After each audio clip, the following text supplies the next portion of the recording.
Le gouvernement Charest a déclenché des élections en disant que ça prenait une administration majoritaire pour affronter la tempête économique qui s'en vient actuellement.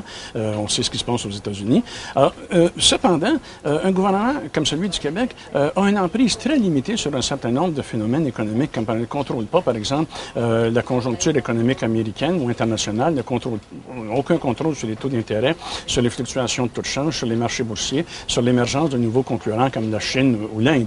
Donc, à ce moment-là, que le gouvernement soit majoritaire ou minoritaire, son pouvoir est à peu près inexistant de toute façon. Par contre, il existe un certain nombre de dossiers sur lesquels le gouvernement peut agir efficacement. Là, on peut penser, par exemple, à l'innovation technologique, encourager un climat propice aux investissements, encourager la prospection de nouveaux marchés ou encore la recherche scientifique et le développement industriel.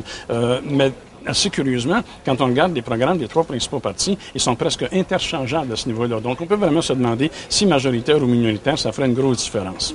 Claude Pichet pour Cyberpresse.